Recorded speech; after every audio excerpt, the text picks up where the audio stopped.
Boa noite a todos e todas. Sejam todos muito bem-vindos. Sejam todas muito bem-vindas. 19 horas do dia 15 do interminável mês de dezembro. E é interminável mesmo. Olha que nós já passamos por anos intermináveis, né? Somos todos aqui companheiros de pandemia. E um dia nós vamos contar isso para os nossos filhos. E aquela época da pandemia realmente eram meses intermináveis. A coisa parece que não... mas esse dezembro ele está especialmente estranho, né? Cada semana estamos tendo aí alguma novidade, alguma condição. Eu estava conversando com os nossos convidados aqui no backstage e nós estávamos enumerando ali, né, alguns dos problemas do mundo, afora os nossos domésticos aqui, que agora nós temos generais de 4 estrelas presos, né? E muito bem presos, diga-se de passagem, aliás, já deviam ter sido presos há mais tempo. A Polícia Federal fez uma deferência ao Exército Brasileiro por ter aguardado a prisão e não feito a prisão exatamente no dia do AI-5, enfim, toda aquela confusão que a gente já viu. Mas nós tínhamos outros problemas para falar hoje, né? E alguns desses problemas não são problemas domésticos, não são problemas aqui do nosso campinho. São problemas internacionais. E problemas internacionais requerem alguns cuidados para a gente falar a respeito. O primeiro cuidado é que se estude muito do que se está dizendo. Porque, a bem da verdade, a gente conhece muito mais de Brasil do que de qualquer outro país do mundo. Então, quando a gente vai falar das outras coisas, tem que se ter um certo cuidado. Depois, se manter sempre atualizado. Não adianta você ter estudado uma coisa há 10 anos, depois nunca mais tocar naquilo, que de repente muita coisa mudou, especialmente no século XXI. A velocidade que as coisas estão se transformando, ela é muito grande. Então nós precisamos de gente que seja especialista, que esteja pesquisando, entendendo sobre aquilo e que tenha uma didática capaz de transformar todo esse conhecimento que muitas vezes fica no campo da academia em algo que todos nós possamos aproveitar. E o objetivo do nosso papo hoje é exatamente isso, é falar sobre uma das pequenas confusões que nós estamos tendo. Eu acho até que confusão eu estou sendo brando, porque na realidade a relação Donald Trump, presidente dos Estados Unidos, né, e a China é uma relação muito perigosa para o mundo, não é só para os Estados Unidos ou só para a China, ou efetivamente para a nossa posição brasileira como peixinhos pequenos nesse processo, mas é uma questão importante e perigosa para o mundo, né? Nós estamos vendo que o Donald Trump não é nem presidente ainda, ele é presidente eleito, mas ele só vai ser empossado em janeiro, se não me engano, na segunda quinzena de janeiro, inclusive. Mas ele já está mandando muitos recados internacionais para esses grandes países, né? E um dos recados que persistentemente ele tem tocado é tentar evitar que a China continue o seu desenvolvimento tecnológico, né? Então esse é um ponto importante. Primeiro, a China está com um desenvolvimento tecnológico tremendamente avançado e agressivo. A China não está se desenvolvendo só nas áreas como, por exemplo, vacinas, né, produção de alimentos. Não. Ela está se desenvolvendo de uma forma muito complexa e atingindo determinados interesses como inteligência artificial, como computação quântica, como tecnologias militares, e isso certamente deixa os Estados Unidos, para usar uma palavra bonita, desacorçoados. Eles ficam muito preocupados com essa situação. Então, o nosso papo hoje é sobre Trump, é sobre China e essa guerra que vem por aí. Certamente muita gente veio para saber sobre a guerra. Fernando, então, tu acha que vai ter uma terceira guerra mundial? Não, a gente sabe que vai ter uma terceira guerra mundial. A questão é saber só quando, né? E muita gente defende que nós já estamos nela, inclusive. Mas a guerra que eu estou falando aqui no título não é necessariamente essa guerra mundial, mas uma guerra comercial que essa sim pode pegar o Brasil já de imediato pela frente e a gente precisa ter um certo cuidado com isso. Então, se você está aqui comigo, eu agradeço demais no nosso Horta da Verdade, aquele programa que começou pelo título. Um dia eu estava conversando com a Tuxi no backstage de um programa e ele começou a rir com a sonoridade, né, do meu nome, porque era semelhante a um programa da direita que tinha lá, acho que em São Paulo, chamada Hora da Verdade, e aí resolveu perguntar se eu topava fazer, e eu topei. E estamos aqui no domingo das 19 às 20, sempre para conversar com você sobre isso. Quero, primeiro de tudo, agradecer a Janasa Glória dos Santos, nova membra, a Red Porti América Brasil, que nome, hein? parabéns, um novo membro também, agradecemos demais. Tânia Mussupapo, Luciana Pereira, João Ferreira do Prado.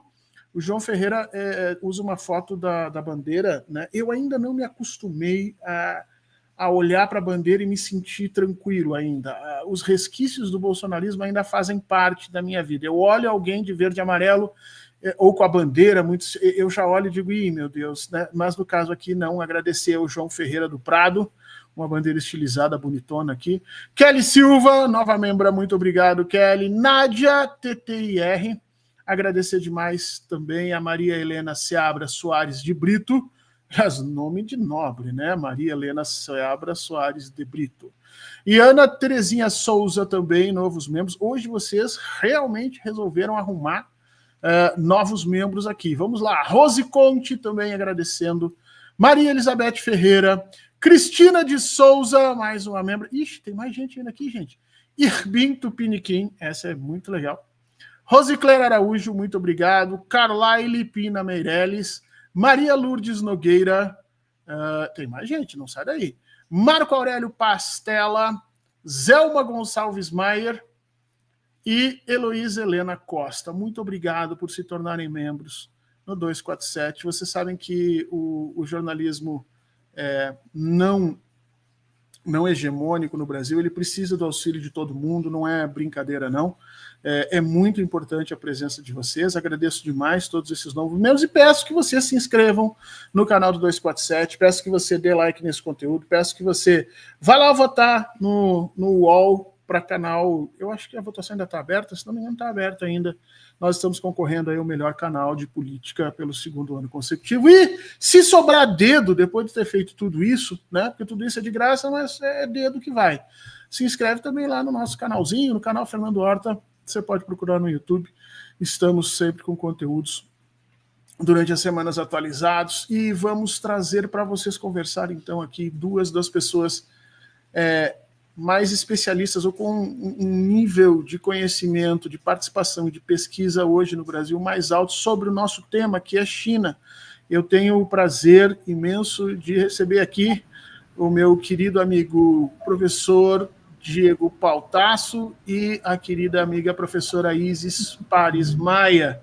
Deixa eu só introduzir vocês um pouquinho melhor, porque os currículos são muito grandes, né? E se eu for falar tudo, a gente vai perder uma parte do programa. Então, o Diego, para quem não conhece, é geógrafo e cientista político, é também mestrado e doutorado nessa área de ciência política, né, doutor e pós-doutorado hoje em estudos estratégicos internacionais. E a Isis é historiadora, colega historiadora. Aliás, estamos embaixo ultimamente, viu, Isis? O pessoal da ciência política anda tomando muito espaço. Eu já defendo um processo de corporativismo, entendeu? Que ninguém mais possa falar do tempo se não for historiador. Não tem conversa. Mas a Isis é historiadora, mestre e doutoranda em políticas públicas pela Federal do Rio Grande do Sul, professora e colaboradora aqui do G-China da UNB e coordenadora do FIOS de China. Vamos falar também, e vocês aguardem aqui com a gente no final do nosso programa, nós vamos falar porque o Diego e a Isis lançaram um livro agora sobre, efetivamente, China, e nós vamos falar sobre eles. Mas antes de qualquer coisa, eu quero, claro, ouvir as manifestações iniciais de vocês, agradecer demais o convite nesse horário, mas quero já largar uma perguntinha para vocês, que a gente sempre começa assim, porque, né, essa guerra que vem aí, essa guerra comercial que o Trump está anunciando, qual o tamanho dela que vocês acham? O quão disruptiva ela vai ser para o mundo que a gente conhece hoje? Diego e Isis, sejam bem-vindos. Bom ter vocês aqui. Muito obrigada pelo convite. Um prazer participar. Boa noite a você, seu estimado e valoroso público. Posso deixar você cumprimentar? Boa noite. Você pode começar. Boa noite a todos. Obrigado, meu amigo Fernando, pelo convite. Uma honra estar aqui nesse espaço. E a pergunta é muito boa, né? E é bom recapitular um pouquinho para os ouvintes, porque, na verdade, o Trump havia desencadeado uma guerra comercial no seu primeiro mandato, 2016 para 2017, né? E eu fiz um artigo, inclusive, sobre essa guerra comercial, e, basicamente, o argumento do artigo é que a guerra comercial era a camada superficial de um conflito entre Estados Unidos e China, né, que era uma dimensão tarifária. Uma segunda dimensão, eu argumentava nesse artigo, é uma dimensão tecnológico-produtiva, ou seja, pela liderança da produção mundial, né, da inovação. E a terceira, que é o desdobramento mais profundo disso, diz respeito a quem liderar esses processos, obviamente vai liderar a atuação geoeconômica e geopolítica no mundo, que é o que, no final das contas, importa para as potências. E nesse artigo, lá, naquele estudo, eu mostrava que, embora fosse ainda no início do processo, a estratégia americana de conter a China não tem sido bem sucedida. Se nós olharmos de 2017 para cá, os Estados Unidos continuam tendo déficits da ordem, esse ano vai fechar na casa de 300 bilhões de dólares com a China, ou seja, embora tenha sido aplicado um pacote muito grande de tarifas e sobretaxação aos produtos chineses, o fato concreto é que isso foi insuficiente para conter a competitividade e o desempenho geoeconômico da China. E depois a gente pode aprofundar esse tema, né, porque como a gente viu, de fato teve desdobramentos tecnológicos, a batalha dos semicondutores, a tentativa, né, de inviabilizar o desenvolvimento chinês nesse setor específico, que vai ser o núcleo de todo o setor da informática e portanto... As sanções com Huawei. As sanções na Huawei e outros setores, né? E também podemos falar quais são os limites, né? Porque uma coisa é a ambição ideológica do Trump de frear o desenvolvimento chinês, de outro lado são as contradições do mundo material, ou seja, até onde os americanos podem ir sob pena de um conjunto de pressões e contradições que acabam reverberando no território americano. Isso que eu estava pensando, assim, na prática, qual é exatamente a força? Eu acho que a gente pode trazer aqui perguntas para suscitar esse papo. Qual é a força americana? A força que o Trump teve no governo passado, ele tem agora ou já encontramos uma China ainda mais fortalecida? E quando a gente vê, para além de a guerra e narrativas também, eu vejo que a China está jogando agora em outro campinho. Porque na primeira guerra tecnológica, né, na primeira com o Trump, a China já era uma potência, isso aumentou. E hoje, como, por exemplo, o meu objeto de estudo é uma potência, ela criou seu próprio ecossistema, um ecossistema digital, suas próprias big techs, utiliza uma fronteira em governança digital, exporta o seu modelo para o mundo. Então, assim, em narrativa, também os Estados Unidos não vêm mais convencendo. A última feira sobre Big Data na China, ela teve uma presença massiva da União Europeia e deles, inclusive, tentando entender o que a China está produzindo. Então, essa questão, quando os Estados Unidos se impõem, nosso hegemon e se impõem como isso está caindo. E eu não sei mais se eles mantêm a mesma força, principalmente em narrativa.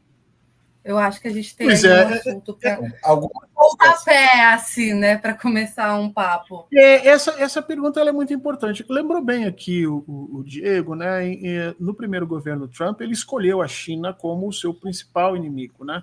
É muito interessante isso com relação aos republicanos. Eles vão direto no coração do problema. Os democratas tentam resolver todos, né? Se incomodar na Síria, se incomodar na América Latina. Os republicanos não. Mas o negócio é esse e nós vamos criar problemas para a China. Mas o quanto de problemas eles realmente criaram, me parece até que foi uma forma dos chineses conseguirem sobrepujar as próprias dificuldades. Porque eu me recordo que houve uma série de embargos, por exemplo, ao desenvolvimento de determinados microchips para as pessoas que não sabem, né? Semicondutores é a base de toda a computação hoje. Semicondutores é o que vai na tua placa de computador, na tua placa de celular, na plaquinha do teu sistema de iluminação em casa. Aquilo tudo é semicondutor, tá? É um tipo de material que conduz ou não conduz eletricidade a partir de determinadas regras que você coloca nesse material. Então, por isso que ele é muito importante. E hoje a grande briga é por saber quais os países que conseguem produzir esse tipo de material material, porque ele é muito caro, muito complexo de ser produzido, e não, se não me engano, temos 3 ou 4 países no mundo hoje que detêm essa tecnologia de produção. E eu me recordo que houve no governo Trump uma tentativa de fazer com que a China não pudesse ir adiante nessa guerra, porque todo o objetivo dos semicondutores é reduzir o tamanho deles, né? Eles estão hoje, acho que em 7 ou 4 nanômetros, uma coisa assim. Então você vai reduzindo eles. E os Estados Unidos tentaram bloquear isso na China, e a China simplesmente botou uma quantidade gigantesca de dinheiro para pesquisa e desenvolveu tecnologia própria em função disso. Quer dizer, aquilo que os norte-americanos usaram ao longo do século XX, que eram as sanções, e que de alguma maneira funcionaram, me parece que no século XX não funcionam. As sanções contra a Rússia, por exemplo, levaram o sistema financeiro e o sistema de produção de petróleo da Rússia se tornar ainda mais sólido e ainda mais lucrativo, tanto que a Rússia, impressionantemente, está no meio de uma guerra e com superávit comercial, crescendo o PIB, é uma coisa impressionante. E também me parece que não resolveu para a China. Agora, minha pergunta para vocês é a seguinte: realmente, se a China consegue sair disso, e acho que ela consegue, porque, como disse o Diego, a realidade material é diferente das narrativas, e a China é um trem vindo, acelerando, não tem como parar. Mas e nós aqui no Brasilzão? E nós aqui na América Latina, que vamos ser pegos no meio desse fogo cruzado? Como é que isso impacta e como é que isso atinge os nossos interesses enquanto país, porque nós temos o nosso processo de desenvolvimento para fazer, e os nossos interesses enquanto consumidores, porque, afinal de contas, nós também utilizamos essas coisas todas, né? Esse é o ponto chave, né, Horta? Porque eu tenho argumentado que o mundo hoje está numa encruzilhada de 2 processos de globalização. Quer dizer, de um lado, o processo de globalização liderado pelos Estados Unidos, que remonta aos anos 80, e cujos vetores fundamentais são o neoliberalismo e o intervencionismo, sobretudo depois do fim da União Soviética, né? E de outro lado, um outro projeto de globalização que surge nucleado pela China, que vem sendo pavimentado pela nova Rota da Seda e que prioriza o eixo Sul-Sul, que prioriza o Sul global, né? Sobretudo América Latina, África e Ásia. É esse o dilema. Por que eu estou fazendo essa contextualização? Porque essa transição sistêmica, essa mudança nos polos de poder, né, que o Brasil, enquanto país, enquanto política externa, precisa entender, né, quais são as direções que os ventos sopram e quais são essas mudanças que estão se apontando ali no horizonte. Esse é o primeiro aspecto. O segundo aspecto é o Brasil ter capacidade de formatar, elaborar um projeto nacional que consiga extrair desse processo de inserção internacional e dessa mudança de polo os elementos determinantes para a gente superar os nossos gargalos. Quer dizer, o Brasil hoje precisa entrar na indústria de semicondutores, sem o qual você não produz absolutamente nada. Não apenas eletrônicos, mas hoje geladeiras, automóveis, coisas da segunda revolução industrial também estão cada vez mais embutidas de semicondutores, como a siderurgia estava lá no início do século XX, quando Vargas teve uma iniciativa importantíssima de trazer a CSN. Foi um passo determinante, trazer a CSN, criar a Vale, a Petrobras, para o Brasil entrar na segunda revolução industrial. O Brasil precisa adentrar, né,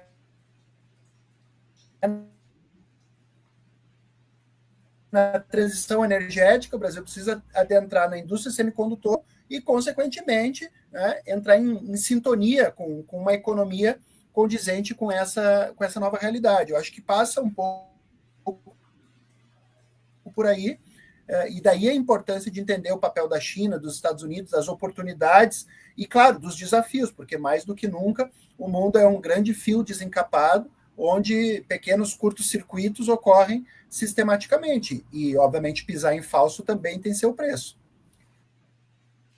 Eu fico pensando com a visita do Xi aqui no Brasil, se eu fosse levantar uma bola. Desculpa, pode falar. Não, segue.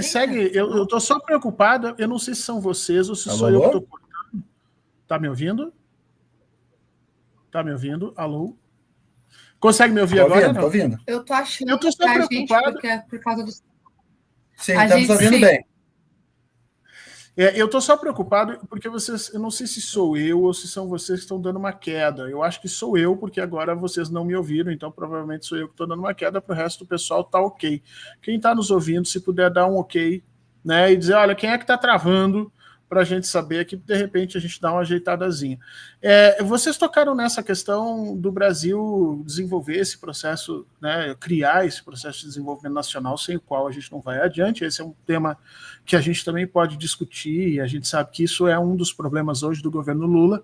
Nós ainda não desenvolvemos esse projeto, ainda não abraçamos o século XXI, ainda não nos livramos do entulho do século XX, e eu acho que a prisão do Braga Neto, por exemplo, ela simboliza muito disso tudo, né? É um problema do brasileiro do século XX, e que não foi resolvido ainda, mas muita gente está dizendo que essa relação Estados Unidos e China, nesse momento, ela pode desencadear no sistema internacional, especialmente na área de produção de tecnologia, uma subida grande de preços e um questionamento sobre a capacidade do sistema internacional de entregar aquilo que as demandas dos países como um todo. Isso significa não só as demandas brasileiras, mas trazer problema para as demandas estrangeiras também, né? Eu acho que vocês deram uma travada, não sei se vocês estão me ouvindo. Antes você estava... Opa, o pessoal caiu.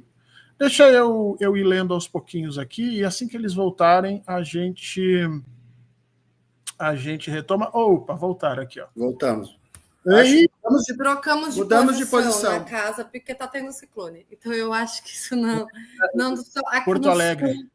Para quem não sabe, a Isis e o Diego moram em Porto Alegre e está havendo um ciclone extratropical, daqueles negócios que a gente não conhecia, não sabia do que era feito, né? Eu até vim para o Rio Grande do Sul, nem sabia, nunca tinha para vivenciar num ciclone, eu estou aqui há 4 anos, já vivenciei 5. Então talvez desse probleminha. O pessoal que estava me dizendo que era vocês mesmos que estavam travando, mas enfim, eu estava dizendo o seguinte, afora todos esses questionamentos que vocês bem lembraram sobre o Brasil definir um projeto de desenvolvimento, um projeto de crescimento, não, tá bom com a luz mesmo. Tá bom? Como estava antes, está ótimo, sem problema. Vocês estão bem.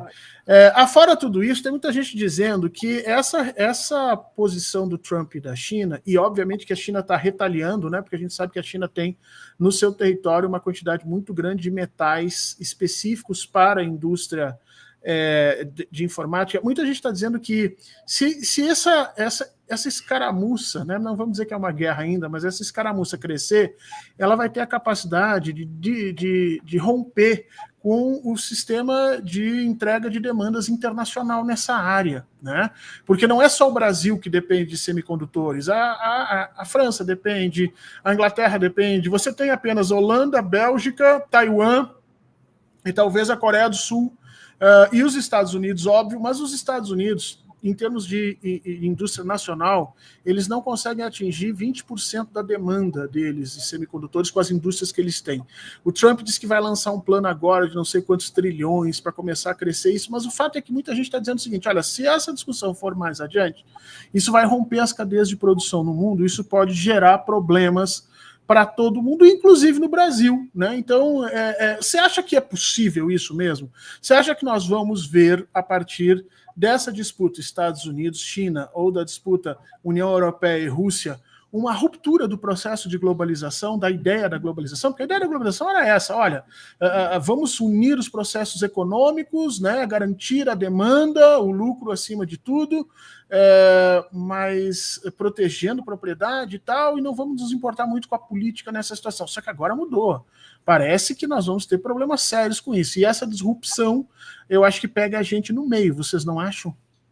Sim, sem dúvida, Horta. Eu acho que a questão nacional ela volta para o centro depois daquele otimismo pós-Guerra Fria, de um mundo sem fronteiras, que obviamente foi demasiado, da aldeia global e daquele conjunto de narrativas que se impuseram, né, inclusive sob a égide do próprio neoliberalismo.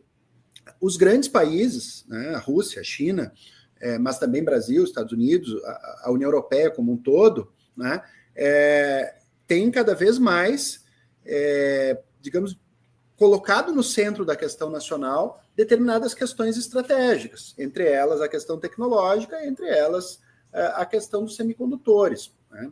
O próprio Brasil lançou um programa grande agora de inteligência artificial, o governo do estado do Rio Grande do Sul lançou um para tentar desenvolver o setor de semicondutores.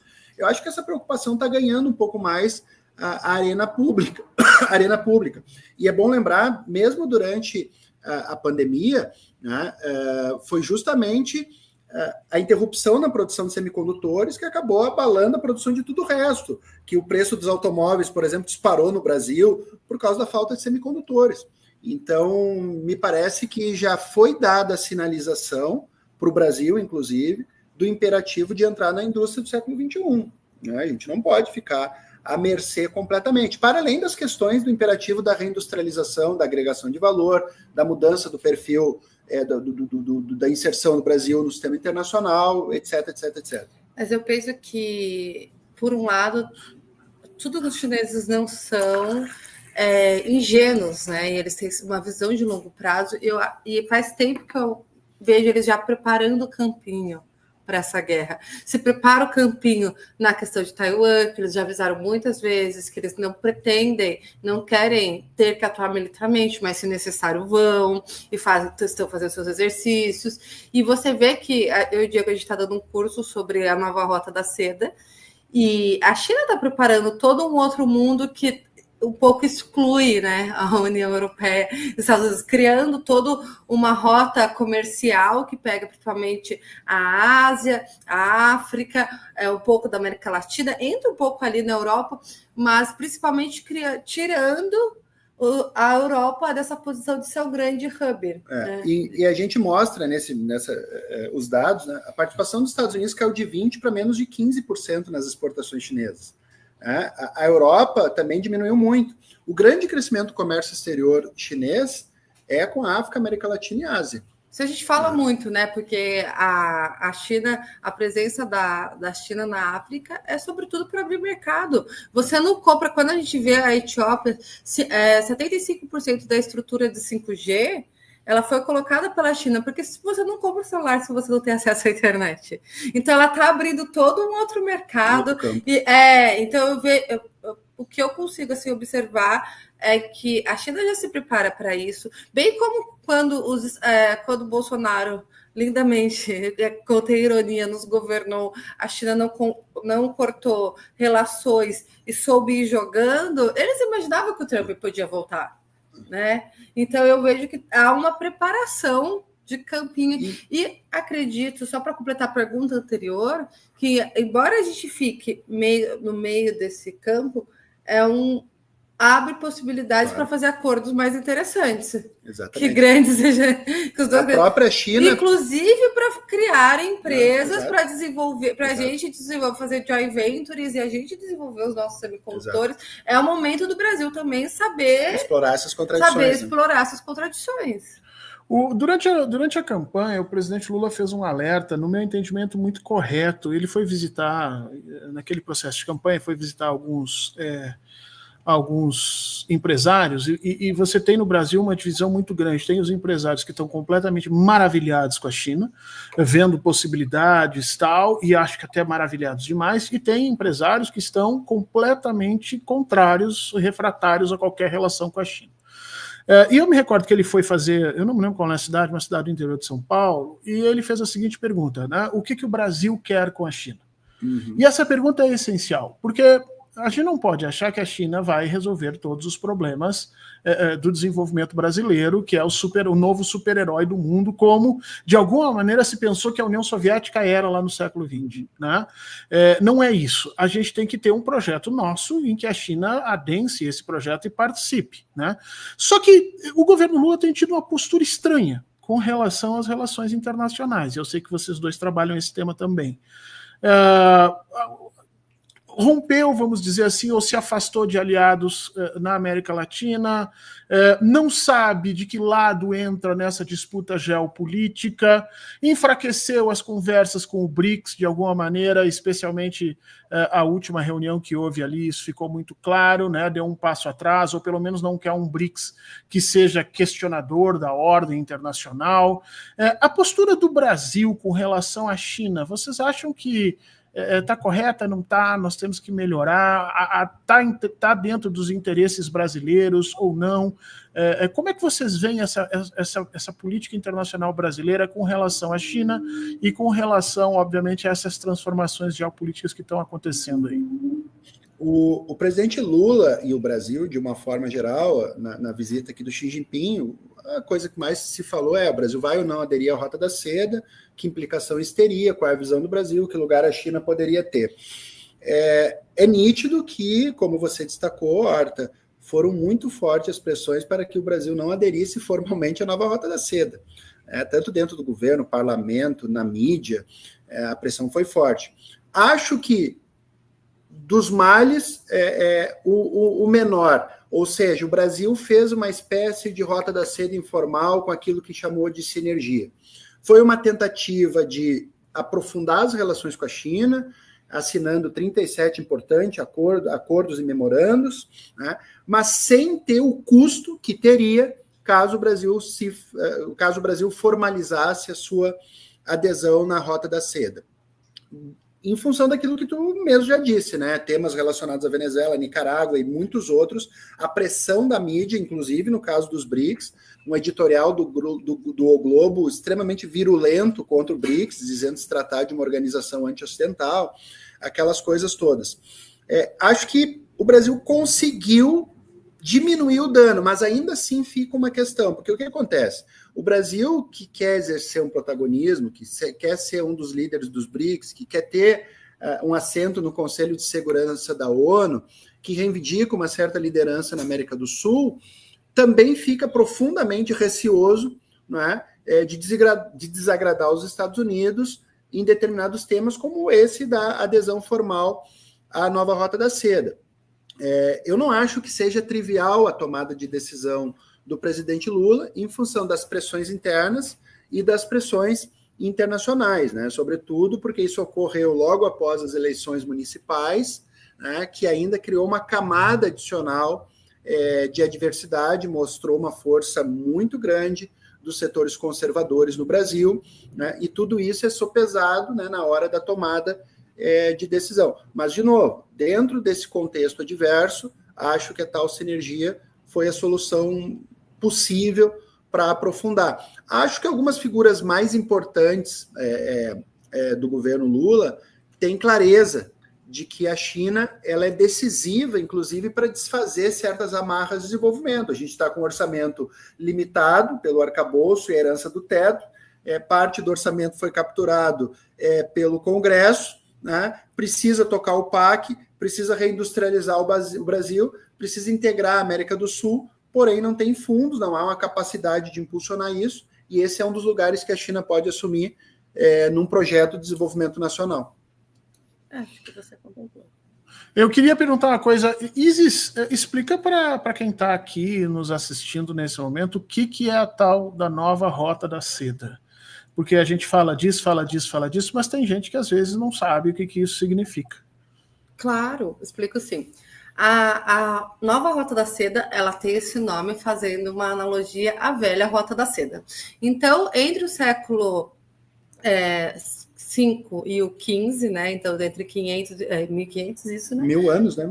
Durante 1000 anos, a China tinha passava pela China, mas a China era o grande epicentro de uma Rota da Seda, onde eles produziam seda, mas não só isso, e eram estradas descentralizadas que conectavam o velho mundo. Para você ter uma ideia, invenções como papel, técnicas de governança, muitas coisas passavam por ali, o comércio, o budismo foi propagado pela Rota da Seda, era uma efervescência cultural do velho mundo muito grande. E a gente só soube da nova Rota da velha Rota da Seda pelo Marco Polo, porque os nossos estudos com China, né, mal sai do básico e precisou o italiano ir lá na última parte da Rota da Seda em 1500 e dizer, nossa, existe lá na Ásia um mundo inteiro acontecendo. Bom, em 2013, Xi Jinping ele retoma esse projeto. E é um projeto chinês de globalização.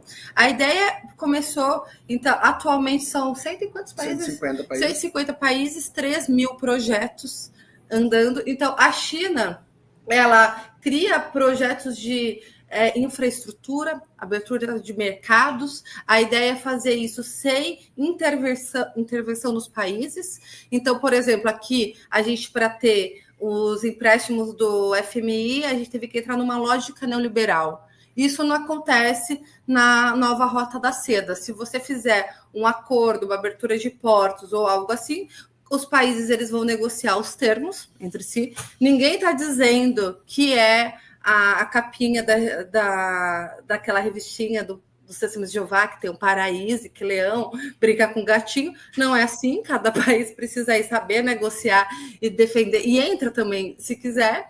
Mas a ideia, então, são projetos que começou com infraestrutura. Infraestrutura, a gente está falando de estradas, rodovias, aeroportos, portos, e isso não é, né? Isso não é uma coisa que muitas vezes a gente trata como se fosse trivial porque a gente tem. Quando no Rio Grande do Sul, né, ficamos na enchente sem aeroporto, a gente viu o que é estar isolado. E a gente sabe quanto significa, impacta em mercado, impacta em desenvolvimento. Se impacta em desenvolvimento, impacta em indicador social. Em comércio, emprego, enfim. E essa rota, ela foi crescendo. E hoje a gente já tem também a nova Rota da Seda de saúde. Então, que a gente viu muito, a gente viu o ápice dela ali, né, acontecendo durante a pandemia, com aqueles acordos que a gente via que a China enviava médicos para a África, equipamentos. E existe também agora a nova rota da saúde, da seda digital. E aí, compartilhamento de técnicas de governança, compartilhamento de infraestrutura de 5G, compartilhamento de aplicativos, data centers, construção de data centers, de Big Data para políticas públicas, que é o meu tema. Então, o que ela é? Ela é um projeto de globalização, onde a China, obviamente, usa para se projetar como um líder, como um exemplo, né? E tem fazendo grandes obras. As obras do Paquistão, o corredor China-Paquistão, é uma das que mais chamam a atenção. E esse projeto, eu costumo dizer que você consegue ver o cenário mundial a partir dele, porque é a partir dele que está acontecendo devagar a desdolarização, que a gente está vendo a transição sistêmica, né, que a Higg chama, né? A gente está vendo os Estados Unidos caírem e a China começar uma outra ordem, né? Que você pode ou não chamar de multipolar, mas você consegue ver aquela transição onde Estados Unidos e Europa eram o centro, cair para mais Ásia, África, um pouco da América Latina, mas agora a gente tem o Porto de Xangai para falar sobre, e a desdolarização começa a acontecer a partir disso. A impressão... na linha do que a Isis coloca, né, a percepção que eu tenho que é um mundo que se desenvolve em torno do eixo do sul global, com novos arranjos diplomáticos, novos arranjos comerciais, novos arranjos econômicos, nova infraestrutura, e que passa muito ao largo do antigo núcleo da Europa Ocidental e dos Estados Unidos, e que não recebe, inclusive, a cobertura midiática, exceto na mídia alternativa, digamos assim, né, que nem o próprio 247, esses assuntos não recebem a cobertura compatível com a sua importância. Nós estamos falando de 2 trilhões de dólares de investimento, 3 mil projetos, 150 e tantos países envolvidos. Que não tinha internet na África. Países que não tinham eletricidade, que não tinham internet, que não tinham um porto. Pois é, isso aí que vocês estavam falando me lembrou, o ano passado, o Macron que foi recebido aqui no Brasil com pompa e circunstância e que agora está dando golpes e golpes na França, né? A gente tem que se dar conta, uma hora a gente vai conversar isso, porque a esquerda na França ganhou a eleição e não conseguiu nomear o seu primeiro-ministro, e agora o primeiro-ministro que tinha sido nomeado, que já era de centro-direita, foi trocado por um conservador agora de fato, e eu acho isso muito engraçado, porque o Maduro é o usurpador da democracia. Mas o Macron parece que passa em loco. Mas o Macron fez um tour no ano passado pela África.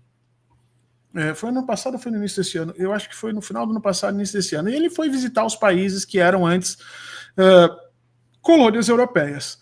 E ele arrumou rolo, inclusive, em todos os países. Teve um dos países que o presidente quase deu nele, mas deu mesmo, fisicamente, levantou para bater nele e tal. E uma das frases se não me engano, foi o presidente do Congo, uma das frases que ele usou foi muito forte. Ele diz assim, toda vez que um presidente europeu vem para a África, vem para nos ensinar o que nós devemos fazer, como devemos pensar, o que devemos seguir. E uma das coisas que o Macron tinha dito no momento anterior é exatamente isso, que ele não queria que a África se aproximasse da China. E aí o presidente desse país, eu não me lembro se foi Congo, eu acho que foi o Congo, ele disse assim, veio aqui para nos ensinar, quando um chinês vem conversar com a gente, ele nos traz um hospital, ele nos traz um centro de vacinação. E ali, na fala daquele presidente, ficou muito claro a diferença de relação que existia entre os chineses e os europeus. A pergunta que eu faço para vocês é assim, a China vai ser esse gigante bondoso ou é simplesmente uma fase inicial de desenvolvimento e em seguida nós vamos ter uma recomposição desse imperialismo que nós conhecemos e que nós vimos acontecer com a Inglaterra e depois vimos acontecer com os Estados Unidos e que de alguma maneira tínhamos visto antes acontecer com Holanda, Espanha e Portugal de alguma maneira. E se vocês acham que a China vai ser diferente, por quê? Seria essa uma maldição do Ocidente ou seria a China vindo de uma outra matriz cultural pode ser diferente? Como é que vocês veem isso? Eu vou deixar para você responder, e dessa sequência talvez eu pegue o gancho, mas eu queria fazer um comentário sobre o comentário do Fernando. Eu e o Diego, a gente está acabando agora um curso que foi sobre a nova Rota da Seda, e aí a gente prepara a aula e fica durante a semana estudando, e uma das coisas que eu observei era que quando um presidente africano ele vai à China, ele é recebido como um presidente de qualquer país. Então tem o quê? Lá, o know-how de coloca o tapetinho vermelho, todas as honras que a gente já conhece, né? Toca o hino do país, o presidente, o Xi Jinping vai lá e recebe, toca todas essas honras. Quando eles vão à Europa, eles não são nem recebidos. Então, assim, uma das facetas da nova Rota da Seda, eles não têm as honras, como se o país deles fosse menor. Então, colocar a África nesse pé para poder negociar. E eu fico pensando a ousadia, porque a Europa já esteve, né, no continente africano, nós já estivemos, né, os Estados Unidos, de uma maneira bem infeliz. E eles não saíram, e mesmo depois que declararam a independência, que acabou a escravidão, eles não saíram com luz elétrica, eles não saíram com portos, eles não saíram com... E agora, e daí veio ou um americano, ou um europeu, ou a gente do alto da nossa internet, né, usando nossa internet com luz elétrica no lugar asfaltado, sem saber o que é sujar o pé de barro para a escola. Eu sabia quando era pequena, mas sem isso, dizer, não, eles deveriam negar. Eles não estão percebendo a maldade da China. Eu fico pensando, se não um pouco prepotente assim da nossa parte, não querer nem que eles ouçam ou tentem negociar nos termos deles. Mas agora eu acho que essa você é a pode questão que o Fernando colocou. Eu acho que reflete uma coisa muito importante, que é o seguinte: há uma soberba imperial, né, de achar que eles realmente são os únicos capazes de fazer democracia, fazer livre mercado e definir os caminhos corretos para os países da periferia. Esse é o primeiro ponto. Mas sobre a China, voltando à pergunta de fundo, a gente obviamente não pode fazer futurologia, mas a gente pode trazer alguns elementos que nos permitam, né, imaginar o que está em jogo. Primeiro, quando a gente pega em perspectiva histórica, né, embora fosse um império do meio, um império central, a concepção de mundo, a concepção de relação, a concepção de sociedade, que permeia os elementos culturais, ideológicos, políticos da China, eles nunca se deram, inclusive sobre o entorno regional, baseado estritamente na força. Não quer dizer que a força não tenha sido utilizada em determinado momento, mas a China não se constituiu enquanto império do meio por meio do expansionismo territorial e militar. Então, isso é a camada da história que, obviamente, não determina nada, é um componente. No presente, o que a gente vê é que, e eu analiso dessa forma, a nova Rota da Seda é uma espécie de transbordamento do desenvolvimento chinês. Que implicação isso tem do ponto de vista das relações externas da China? A China, ao ter se tornado a fábrica do mundo e ter constituído uma gigantesca capacidade ociosa, ela precisa necessariamente criar mercado, ou seja, ela já colocou uma grande parte dos chineses em condições de consumo, de mobilidade social, a maior parte já tem sua geladeira, seu micro-ondas, seu telefone celular. Bom, eu preciso criar demanda. Né? E para criar demanda, como a Isis dizia, eu preciso que a África tenha eletricidade, eu preciso que gere alguma renda, eu preciso que tenha um nível básico de educação, eu preciso que as pessoas não morram de dor de barriga com 15 anos, ou seja, que tenham um nível de saúde. Então, ao transbordar o desenvolvimento da China para a África, para a América Latina, para a Ásia, né, ela está criando condições de consumo, ela está criando condições de bem-estar, né, e ela ganha profundamente. Não se trata, como disse o Fernando, né, de algo bondoso, de um favor, né, não se tratam de relações internacionais. É uma outra lógica de crescimento, diferente da americana. Nesses né, termos. Mas como a Isis está colocando, é o seguinte, é mais sobre uma outra forma de você exercer liderança, exercer ascendência, que não implique necessariamente num jogo de soma zero. Numa forma de se fazer política, que os ganhos, mesmo que assimétrico, eles possam ser de ambos os lados. E quando a gente observa em outros casos, é muito interessante. Quer ver um exemplo que eu gosto de dar, Fernando? Diz respeito a Taiwan. A China, todo mundo sabe que reivindica Taiwan como parte do território nacional, sabe que os Estados Unidos fomentam o separatismo. A China teria uma opção, daqui um pouco, de tentar, por ser um país muito maior, embargar Taiwan, cortar as relações comerciais, tentar estrangular como os Estados Unidos fazem com Cuba, como os Estados Unidos fazem com a Venezuela, com a Coreia, com o Irã, e eu poderia ficar listando ad infinito. O maior parceiro comercial da China é Taiwan. Né? Aliás, o maior parceiro comercial de Taiwan é a China. Ou seja, é uma lógica de fazer política, é uma lógica de alcançar, inclusive, um resultado que é a integridade territorial, que é dito aos quatro ventos, não é ocultado, mas que se baseia numa métrica diferente. Né? E eu acho que um pouco disso se reflete também na forma da China de crescer, de se fortalecer no mundo, que não implica em destruir o Peru, não destruir a Bolívia, destruir Botsuana, Angola ou Moçambique, mas, de alguma forma, de produzir uma sinergia de desenvolvimento. Isso, então a gente não precisa ficar, pelo menos por agora, com medo da China, mas eu só vou dar um de advogado do diabo aqui, né? Vamos lembrar que o capitalismo começou assim também, né? Começou oferecendo estradas de ferro, roupas, né? Pregos, e melhorando a qualidade de vida dos países que estavam ali colocados, mesmo aqueles que ficaram mais na parte periférica, né? Eu acho que essa é uma pergunta que a gente ainda vai ter que levar um tempo vendo, e eu acho que daí a posição do presidente Lula me parece muito correta. A posição do presidente Lula, não a da política externa brasileira, que eu vejo hoje como uma tremenda bagunça, mas a posição do presidente Lula, sempre perguntando primeiro o que o Brasil quer com a China, eu acho essencial. Né? É o que nós queremos com a China. Nós não queremos virar um fazendão para vender soja e carne, né, e gado para a China e o agro ficar trilionário e nós continuarmos aqui dependentes disso. Nós estamos indo para o final do nosso programa, temos 12 minutos, e eu quero saber do livro de vocês. Eu vou trazer um livro e preciso fazer uma justiça aqui. O Thiago, ele está na China, mas ele merece essa justiça.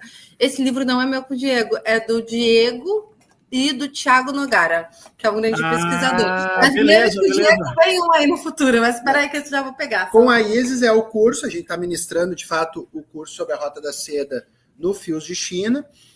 Esse livro, Horta, ele é resultado de um conjunto de artigos científicos que eu vinha fazendo, porque quando a Rota da Seda foi anunciada pelo Xi Jinping lá em 2013, logo em seguida ela começa a se traduzir em uma grande quantidade de projetos e obras, e como eu disse, como estudioso de China, me causava bastante desconforto o fato de que isso não recebia nenhuma cobertura. No seu livro aqui fazendo não recebia nenhuma cobertura nos meios de comunicação, né? E aí eu fiz um artigo científico, 2 artigos científicos, sei lá, uns 6. Só que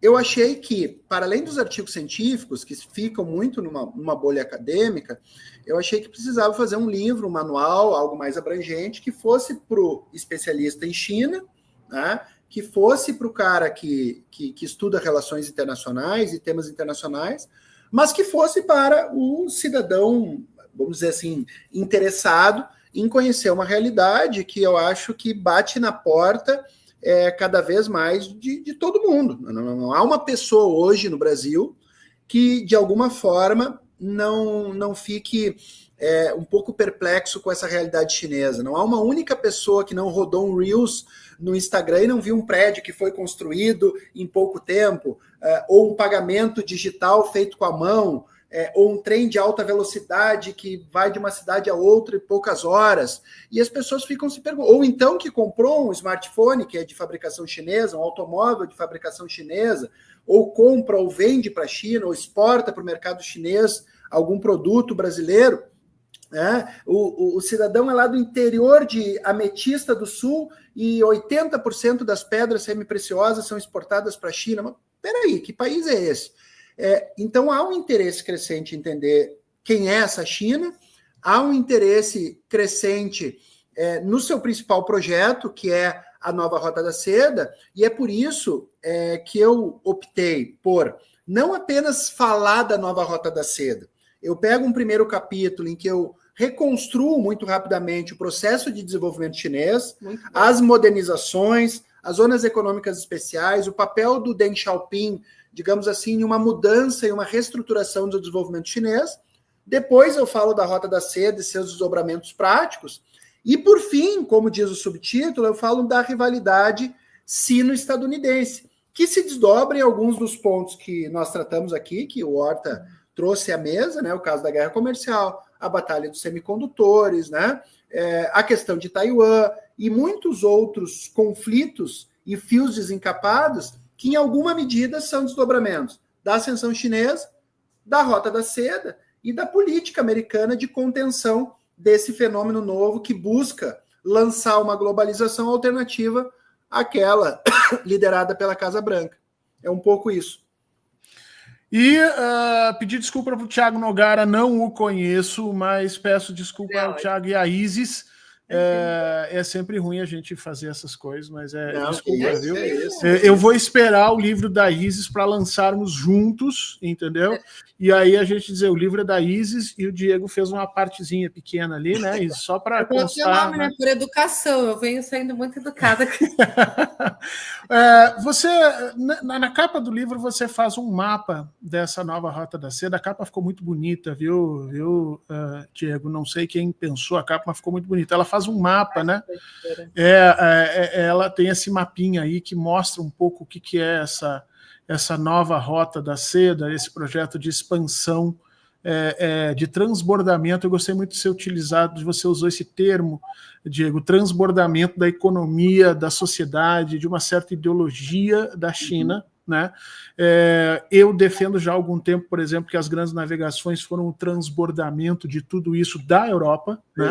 Exatamente um movimento semelhante. Então, as grandes navegações, a Europa transbordando, e agora a nova Rota da Seda também, e me parece que essa questão digital é essencial, né? Porque é a fronteira hoje que nós temos e que nós temos que pensar a respeito.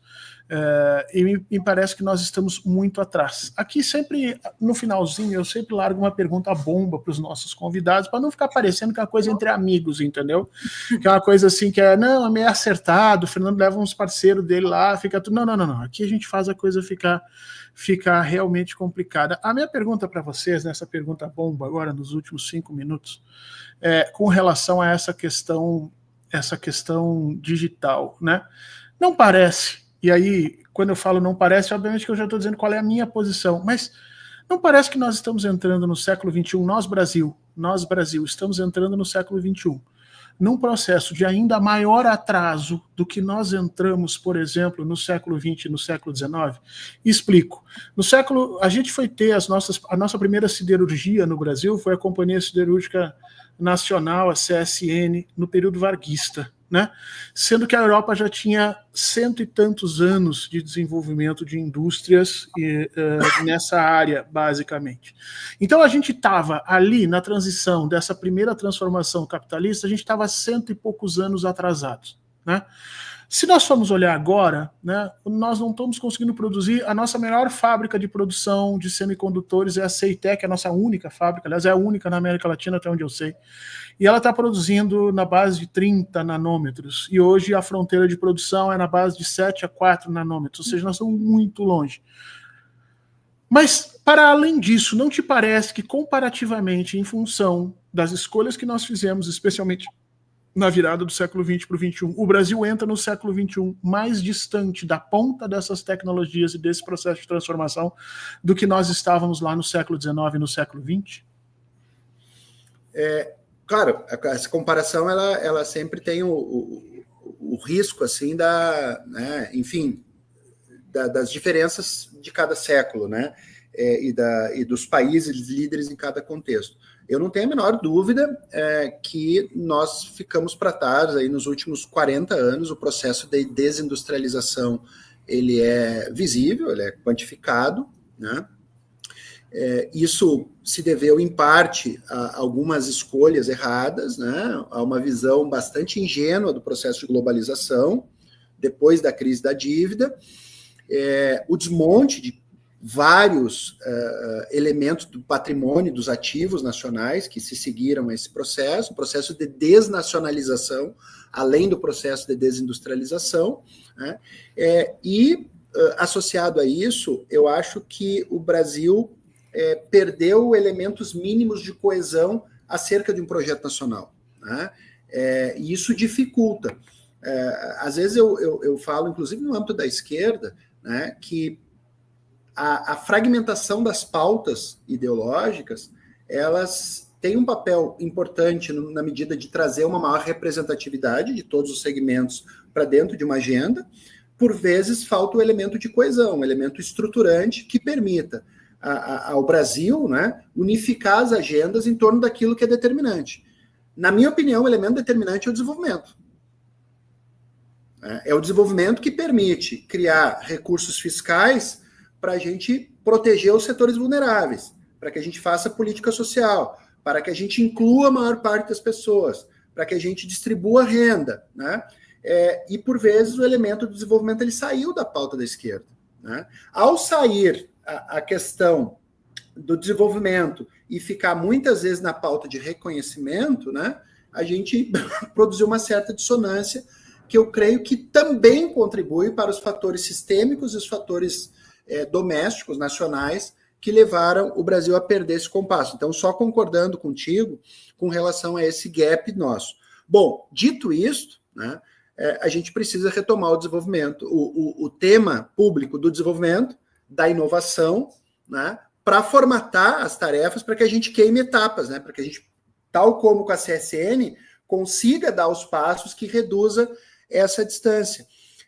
E tal como a CSN, isso não se faz exclusivamente com esforço nacional.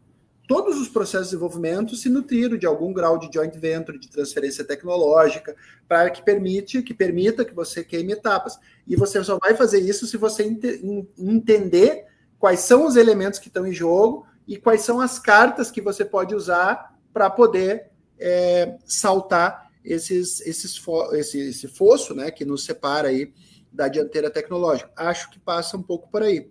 Eu concordo com ambos e me lembrei do Postman falando que o que o IBGE está demorando 11 anos para fazer, a China está fazendo em um dia. Então, isso significa que a gente gasta muito mais recurso fiscal, que demora muito mais tempo, que quando, enfim, a gente termina um censo, nossas informações já estão desatualizadas, então a gente parece que a gente está correndo atrás, assim, numa máquina, e sempre atrasado. E quando você vê que o Brasil tenta, falando do meu campinho aqui, né, de estudo, da Passos em Governança Digital, como a gente tem o DataSUS e várias outras ações, a gente não tem estudos sobre isso, a gente ignora, a gente não está pensando as regulações dos algoritmos, a China fez a dela, a União Europeia fez a dela, que a gente vê que pode ser tudo, nossas informações estão sendo vendidas, a gente sequer pensa, né? E a gente sequer se aproxima, e isso é uma coisa que me intriga, que mesmo para a gente conhecer, porque muitas vezes, por exemplo, no campo acadêmico, ou mesmo em conversas, não, mas não tem um regime que eu gosto, a China, eu não concordo com o regime deles, eu não quero nem saber. E a gente não se aproxima, e a Europa se aproxima, a Europa frequenta as feiras de Big Data, a Europa discute junto com uma regulação para o algoritmo, e a gente acaba ficando para trás, em governança, em um monte de Oi? Em inovação? Em inovação, deixa de fazer joint venture, deixa de ver, que é o tema desse programa, né? Já que a gente tem essa rivalidade sinistro-estadunidense, e o Fernando bem citou a posição do Lula. Peraí, mas o que o Brasil quer com isso? Como então o IBGE assinou um acordo na China para transferência de Big Data, né? Como isso pode me ajudar? Como isso vai economizar o meu recurso fiscal? O que a gente pode ganhar? Mas como que eu vou negociar isso com as Big Techs, que é quem está aqui, as americanas? Vai continuar aqui ou eu vou abrir para outro? O que eu ganho nessa história? O que entra no meu projeto de desenvolvimento? E daí a gente cai de sempre. A gente precisa de projetos de desenvolvimento. A gente precisa saber o que a gente quer e como pedir. Mas eu concordo completamente com o Fernando. Colocou aí a casca de banana, mas caímos todos juntos. Infelizmente, né? Estamos no final aqui. Muita gente perguntando onde compra o livro. Não sei se vocês têm o local da editora. Eu peguei lá na Amazon, e a gente vira a cara para a Amazon, né? Xinga, briga com eles, mas foi onde eu peguei. Onde as pessoas podem comprar o livro aqui no Brasil? É na Livraria Cultura, é isso? Não. A editora de cultura que fez a obra, ela não tem venda na página, então vai ter que ser em alguma grande livraria online mesmo. Livraria online, então pode ser na Amazon. A Amazon e outras. Tá, na Amazon está custando 2 vezes de R$ 25,17, gente, tá? É basicamente metade de uma pizza, é uma pizza, basicamente. Então, se você acha que o livro é caro, né, um dia vai lá, não come a pizza e compra o livro, até porque conhecer sobre China hoje vai ser essencial para você entender o que vai rolar nos próximos anos. E certamente a velocidade das transformações está tão grande que você não pode dizer mais, vou deixar para depois para ler sobre isso aqui, porque isso aqui vai te impactar a vida ali adiante. Então, agradecer demais o Diego e a Isis aqui, pedir desculpa eventualmente pelo horário. O pessoal está aqui aplaudindo em pé vocês, dizendo que didática maravilhosa, que lindos os entrevistados. Talvez até para xingar o entrevistador, entendeu? A pessoa, quando diz que os entrevistados são muito lindos, ela está comparando e dizendo, poxa, né? Mas é isso mesmo, a vida é assim, os caras são bonitos, são queridos, e são didáticos e estão com os livros ali. Gente, agradecer demais a presença de vocês, dar um abraço em todo mundo, cobrar da Isis o próximo livro dela para ela vir lançar aqui com a gente também, deixar um grande abraço para o Diego e deixar um abraço para quem está nos assistindo até agora. Muito obrigado, não te esquece do like, não te esquece de se inscrever no canal e a gente volta na semana que vem com um outro assunto candente e mais gente bonita, interessante e inteligente para vir conversar com a gente, tá bom? Para todo mundo, um grande abraço. Diego e Isis, um beijo para vocês. Beijo, obrigado pelo convite. Até a próxima. Muito obrigada.